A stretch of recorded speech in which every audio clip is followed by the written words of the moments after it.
انا النهارده بقى جاي علشان اسمعكم يوسف بيتر هيقول لنا ايه. انا يعني مش عايز احرق اللي هيقوله يوسف بيتر، بس انا فخور بيوسف بيتر وسعيد بيه جدا ابني.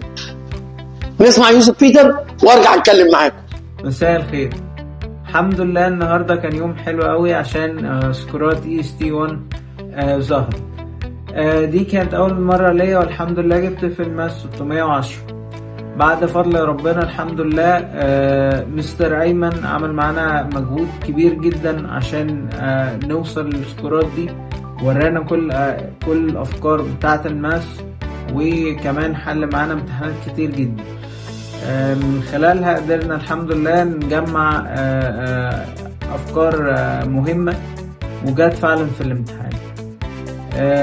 شكرا مستر ايمن على المجهود الكبير قوي ده، واتمنى لكم كلكم سكورات عالية.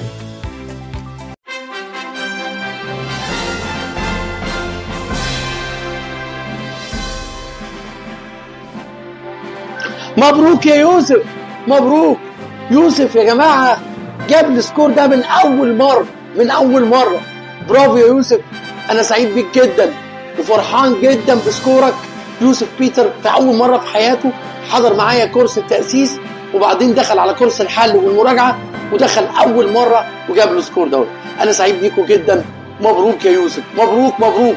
احضروا معانا يا جماعة مراجعة قوية جدا هتبتدي إن شاء الله قبل امتحان محاولة شهر 3. ربنا معاكم كلكم تجيبوا زي يوسف من أول مرة. كان عندي كمان سكورات تانية حلوة كتير جدا، برضو سكورات حلوة هتشوفوها في الفيديو ده.